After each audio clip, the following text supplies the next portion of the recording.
Imaginez, l'une des expériences les plus intrigantes et inévitables sur le chemin de l'éveil est de réaliser que vous vous transformez d'une manière que les gens autour de vous ne peuvent tout simplement pas suivre. Et cela crée une situation très étrange. C'est comme si une chenille commençait à se transformer en papillon tandis que toutes les autres autour d'elle continuaient joyeusement à n'être que des chenilles. J'ai besoin d'en parler car presque tous ceux qui commencent à s'éveiller passent par cela. Et cela peut être l'une des phases les plus solitaires, les plus déroutantes et, oui, les plus dangereuses de votre voyage. Je ne parle pas de danger physique, même si l'histoire montre que cela s'est produit. Je parle du risque de perdre tout ce qui vous assurait autrefois sécurité, identité et appartenance. Soyons clairs, la croissance n'a jamais été et ne sera jamais confortable. Lorsqu'un homard grandit, il doit se débarrasser de sa carapace et reste exposé et vulnérable jusqu'à ce qu'une nouvelle se forme. En ce moment, elle court un grand danger. Tout prédateur adorerait dévorer un homard à carapace molle. Mais si elle s'en tient à ce qu'elle sait, refuse de changer, elle ne grandira jamais. Vous serez limité, piégé, incapable d'atteindre votre véritable potentiel. Avec les êtres humains, ce n'est pas différent. Nous surmontons aussi nos coquilles, croyances, relations, façons de voir le monde. Et quand cela arrive, nous devenons vulnérables. Nous perdons la protection du groupe, le confort du conformisme, la sécurité d'être égal à tous. Cette exposition est ce que j'appelle un danger. Mais que signifie surpasser les gens qui vous entourent? Cela ne veut pas dire que vous êtes devenu supérieur ou meilleur qu'eux. C'est un piège dans lequel beaucoup tombent un signe qu'ils n'ont pas réellement grandi, qu'ils ont simplement échangé un type d'ego contre un autre. Vaincre les autres signifie que vous avez commencé à voir des choses qu'ils ne voient pas, à poser des questions qu'ils ne posent pas, à sortir de cette réalité préétablie dans laquelle chacun se sent à l'aise. Peut-être avez-vous commencé à remettre en question des valeurs que tout le monde accepte sans réfléchir, la recherche de l'argent, le statut, la sécurité, l'accumulation de biens, les distractions sans fin qui occupent nos vies. Peut-être avez-vous réalisé qu'aucun de ces éléments n'apporte le vrai bonheur, que ce sont des promesses creuses, les symptômes d'un malaise plus profond, d'une compréhension erronée de ce qu'est la vie et de qui nous sommes. Ou peut-être, à travers la méditation, la contemplation, une crise, des expériences transformatrices ou même un aperçu spontané, avez-vous découvert que la réalité est beaucoup plus mystérieuse, fluide et dépendante de la conscience que ce monde extérieur solide, objectif et auquel tout le monde croit. Vous avez vu au-delà de l'illusion du « je », séparé, ou du moins avez eu un aperçu de ce qui se cache derrière le voile, et maintenant vous ne pouvez plus l'ignorer. Lorsque cela se produit, vous vous retrouvez dans une situation curieuse, vous commencez à vivre dans deux mondes en même temps. Il y a le monde conventionnel, des obligations, du travail, de la routine, où chacun joue son rôle avec sérieux. Et il y a cette autre dimension, une réalité plus profonde, toujours présente, mais dont la plupart des gens ne se rendent tout simplement pas compte. Il faut apprendre à naviguer entre les deux. Il faut parler deux langues, celle du quotidien et celle du mystère. Il faut être dans le monde, mais pas du monde, comme on dit. Et c'est extrêmement difficile, car ces deux mondes ont des règles, des valeurs et des manières de comprendre la vie complètement différentes. Les gens autour de vous, famille, amis, collègues continuent de fonctionner dans le cadre du système conventionnel. Ils s'inquiètent de leur carrière, de leurs factures, de leur réputation et de leurs projets d'avenir. Les choses qui vous semblaient autrefois importantes semblent désormais insignifiantes, presque hors de propos. Non pas parce que vous êtes devenu froid ou indifférent, mais parce que vous réalisez que des enjeux plus profonds et plus essentiels sont en jeu. Mais vous ne pouvez pas simplement venir leur dire ça. Vous ne pouvez pas vous asseoir à table avec votre famille et annoncer « J'ai découvert que le moi est une illusion et que nous sommes tous des manifestations d'une conscience universelle. » Ils penseront que vous avez perdu la tête. Et, d'une certaine manière, vous l'avez vraiment perdu, vous avez perdu l'esprit conventionnel, conditionné par la société, et vous n'avez toujours pas été capable d'exprimer pleinement ce que vous avez trouvé en place. Alors vous restez silencieux, ou parlez avec des insinuations, ou essayez de trouver des personnes qui comprennent ce que vous vivez. Et c'est alors que commence l'isolement.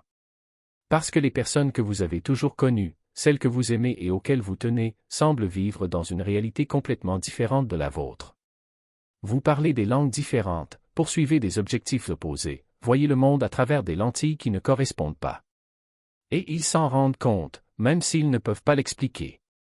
Ils ont l'impression que vous n'êtes plus le même, que vous avez fondamentalement changé, que vous ne jouez plus au jeu avec le même enthousiasme qu'avant.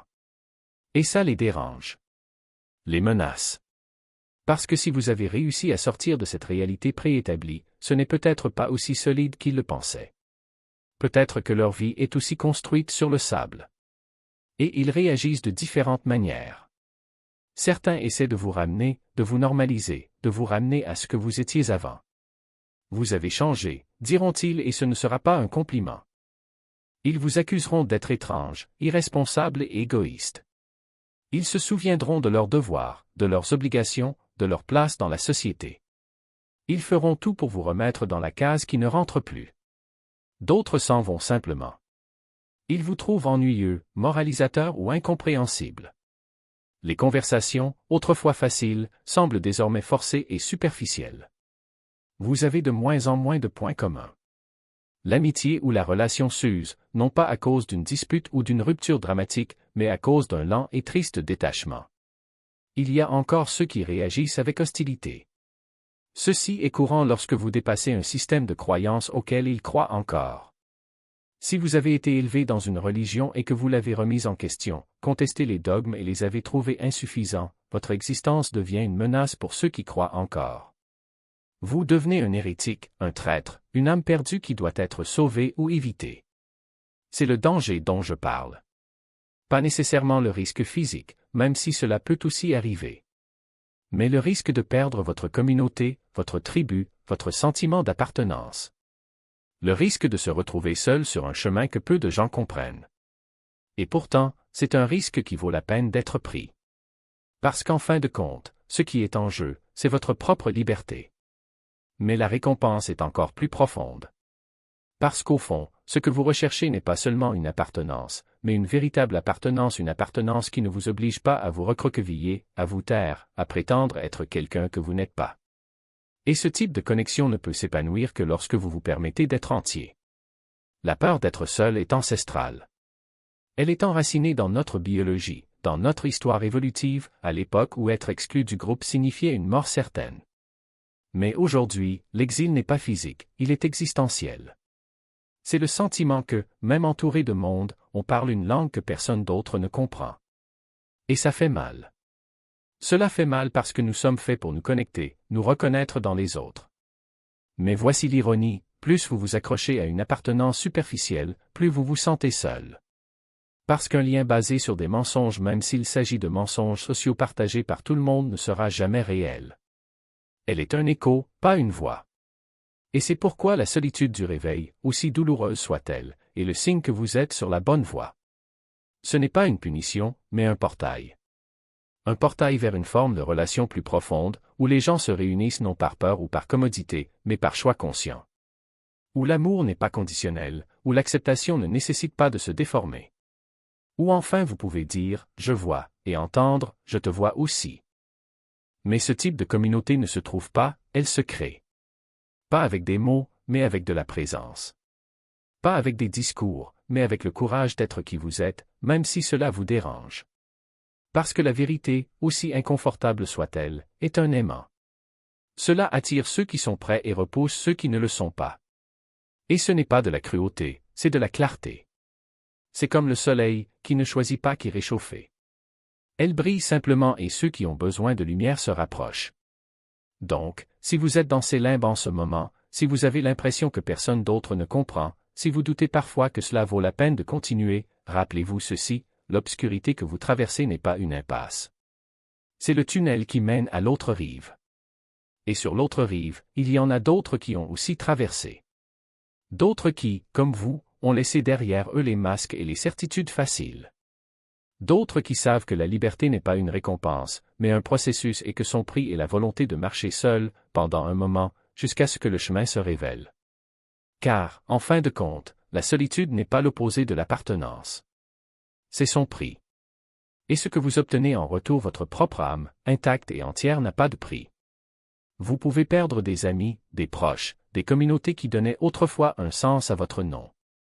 Vous passerez peut-être des nuits dans une solitude si profonde que vous douterez que cela en valait la peine. Vous pourriez vous demander, dans le silence du petit matin, s'il ne serait pas plus facile de revenir en arrière, de porter à nouveau les vêtements que d'autres vous ont cousus, de sourire avec les sourires qu'ils attendent de vous. Mais je vous le dis, avec la conviction de quelqu'un qui a déjà traversé ce désert et vu ce qu'il y a de l'autre côté, ce que vous y trouvez, ce n'est pas seulement la liberté. C'est la découverte que la liberté était le seul endroit où on aurait toujours dû être. Parce que ce que vous gagnez n'est pas une version améliorée de vous-même. C'est toi, enfin entier. Pas le moi qui s'est modelé pour s'adapter aux espaces restreints des attentes des autres, pas le moi qui s'est rétréci pour ne pas déranger, pas le moi qui a échangé sa voix contre le confort d'être aimé. Mais le moi qui était toujours là, attendant comme une graine enfouie dans le noir, certaine qu'un jour elle percerait la terre. Et quand cela arrive, quand vous vous reconnaissez enfin dans le miroir sans avoir besoin de filtre ni d'excuses, vous comprenez que rien de ce que vous avez perdu n'était réel. Les amitiés qui ont disparu? Il s'agissait d'accords de convenance. Les amours qui se sont effondrés? Il s'agissait de contrats de sécurité. Les communautés qui l'ont expulsé?